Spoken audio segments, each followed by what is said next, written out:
السلام عليكم ورحمة الله تعالى وبركاته. لا تنسوا الإعجاب بالفيديو والاشتراك في القناة تشجيعا لنا لنشر المزيد من الحكايات. نبدأ على بركة الرحمن. كان يا مكان في قديم الزمان، كان واحد الراجل كيعيش مع ولده وبنته ومراته. مراته توفات واضطر الراجل باش يتعاود يتزوج مرة أخرى. هو في نيته يجيب شي مرأة اللي تهلا ليه في ولادو، ولكن العكس اللي وقع. وديك المرأة قالت له والو، ما نشوف ولادك ما نراهم، خاصك تجليهم. وحار الراجل مسكين بين محبته لولادو الصغار وبين طلبات مراته. ناض واحد الصباح وقال لولادو يلا معايا للغابة نحطب. فرحوا الوليدات ومشاو معاه، ولكن البنت كانت عاقلة، خدات معاها الفول وعلى طول الطريق وهي تلوح الفول حتى وصلوا. قال لهم باهم تسناوني هنا، هاني نمشي نقطع الحطب ونرجع لعندكم. بقاو كيتسناو، ومشى البوك وعلق في واحد الشجرة الشنة، وهي القربة اليابسة اللي كتكون مصنوعة من جلد الماعز.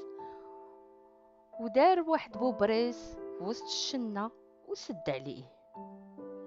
بقاو الدراري كيسمعوا القاز ديال بوبريس وسط الشنة، وكيحسب لهم رباهم مازال كيقطع الحطب، حيت سمعوا طاق طاق طاق. وبقاو جالسين حتى راح الليل وتقطع الحس، وبقاو كيعيطوا وابا وابا. والو، ما كاين غير الله. بقى الدري الصغير مسكين تيبكي، وهي تقول ليه اختو اسكت وتبعني. بقات البنت تابعة الطريق اللي علمات بالفول حتى وصلوا للدار. في داك الوقت كانت مرت باهم كتسقي الطعام، هو يقول لها راجلها مصاب اللي دي لقمة لوليداتي من هاد الطعام. وهم يطلعوا عليه ولادو وقالوا ليه احنا با، وهي تعطيه مراتو بالمغرف على الراس وقالت ليه هذا هو اللي غادي نجليهم، ايوا غدا ما نعاودش نشوفهم قدامي. وفي الصباح عاود دا معاه ولادو للغابة بحجة غادي يحطب. ناضت البنت هزت الفول وبقات تلوح فيه في الطريق، ولكن لسوء الحظ كان خوها موراها. الفولة اللي رماتها كيهزها هو ويخبيها حتى وصلوا. وعاود باهم دار نفس المسرحية، علق الشنة اللي فيها بوبريس ومشى. ملي راح الليل بقات البنت كتقلب على البلاصة اللي رمات فيها الفول، ما لقاتهاش. وهي تسول خوها، قال لها ها هو الفول اللي كنتي غاديه وهو كيطيح ليك.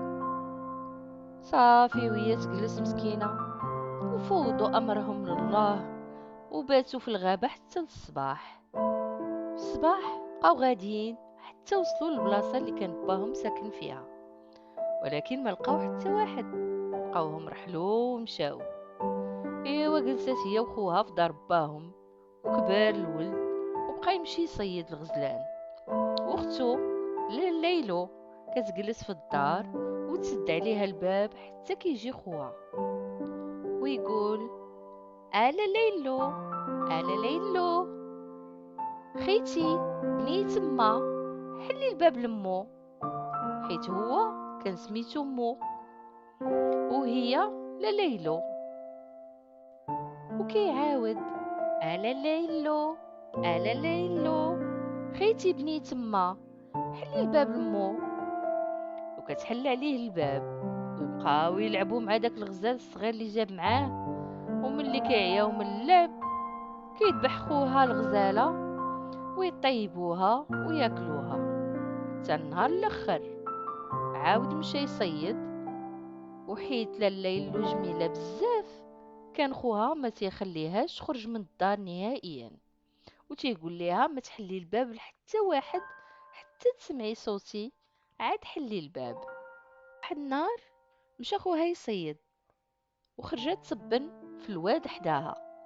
هما يشوفوها حراس السلطان ومشاو قالوا ليه: كون شفتي يا سيدي، راه كاينه واحد الدار حدا الواد فيها واحد البنت، سبحان من صورها، آية في الجمال. قال لهم: جيبوها ليا للقصر. الغد مشاو وتسناو حتى خرج خوها للصيد، وتسناو حتى رجع، وقال: آل الليلو، آل الليلو، خيتي بني تما، حلي الباب لمو. حلات الباب وعقلوهم على الكلام اللي قال ليها ملي جا. نهار الاخر حداو خوها حتى خرج، وتسناو شويه، قربوا حدا الباب، وقال واحد فيهم بصوت خشين: آل الليلو، آل الليلو، خيتي بني تما، حلي الباب لمو. قالت ليه: سير، ما انت بويا، ما انت خويا، ما انت عزيز عليا. مشاو لواحد المرا شارفة وطلبوا منها شي طريقة باش يرقق صوتهم ويبقى شي خشين. قالت لهم: شربوا شوية الزيت وحلوا فمكم حدا غار النمل، وخليو النمل يدخل ويخرج حتى يرقق الصوت. وداك الشي اللي داروا، وعاودوا رجعوا عندها وقالوا نفس الكلام، ولكن هاد المرة بصوت رقيق بحال صوت خوها. وحلت الباب وداوها لقصر السلطان، وهي كتغوت وترغب فيهم، ولكن ما بغاوش. وقالت ليهم: ايوا خليوني غير نهز معايا سطيلتي ديال النحاس. وداتها ومشاو. في العشيه جا خوها وبدا كيقول لها: الا ليلو، الا ليلو، خيتي بني تما، حلي الباب لمو. والو، ما كاين غير البرد. هو يهرس الباب ملقاش اختو، وعرف باللي شي حد خطفها. شد الغزال اللي جاب معاه، ذبحو وطيبو ودارو في المزود، وهز الماء وخرج يقلب على ليلو من دوار لدوار، وبقى غادي تيقلب حتى لوصل واحد البير مجموعين عليه العيالات تيسقيو. وقال لهم: عافاكم، بغيت نشرب. مدات لي واحد المرا الماء في واحد السطيله. قال لها: الا ممكن تعطيني نشرب في ديك السطيله ديال النحاس. قالت لي: تبارك الله عليك، ماليه هبيله، نعطيك تشرب في سطيله ديال ليلو.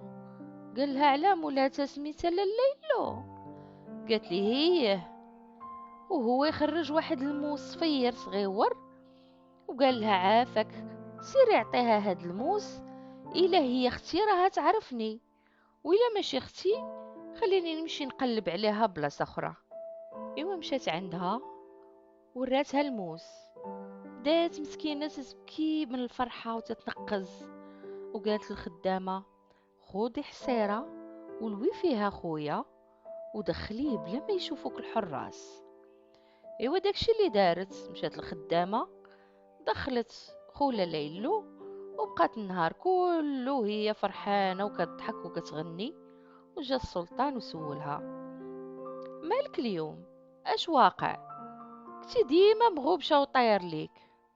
قالت ليه: اعطيني لامان ونقول لك.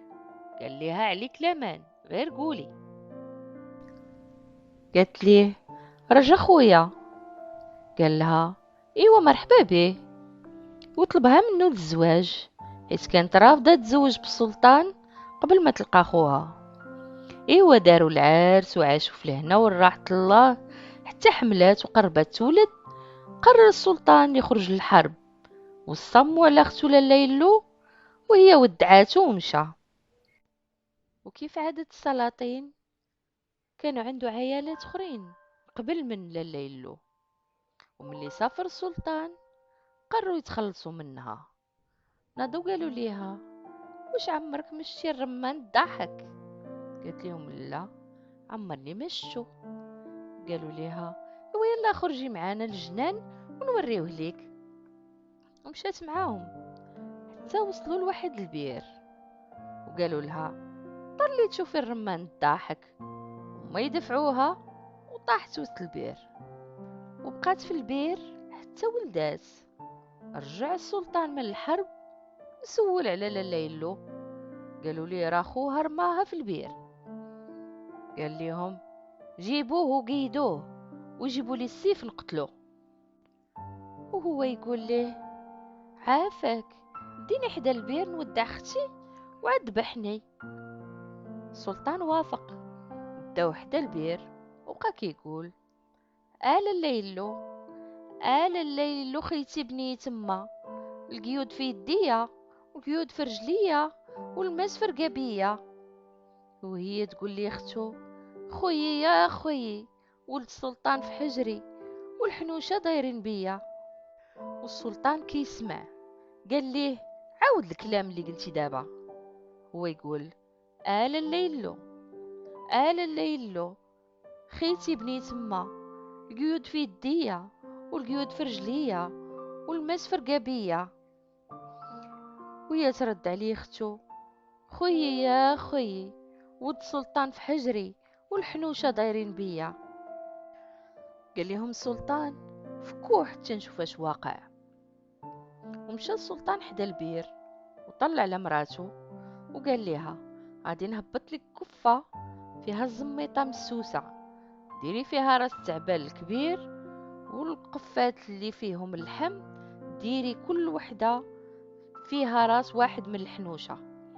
وداكشي اللي دارت، وهبطوا ليها حبل شدات فيه هي وهي شاده ولدها وطلعات. ملي طلعت سولها السلطان على شكون رماها في البير، قالت لي عيالاتك. وأم الحراس وجابوا جوج بكارة من الجمال الصغار وكتف عيالاته، يدو رجل من جهة ويدو رجل من جهة أخرى، وقرقب تحت منهم سطيلات خاويين. الجمال تخلعوا هربوا، وكل جمل هز معاه طرف من عيالاته. ايوا يا سيادي، هذه هي حجايتي، مشات من واد الواد وبقيت انا مع الناس الجواد.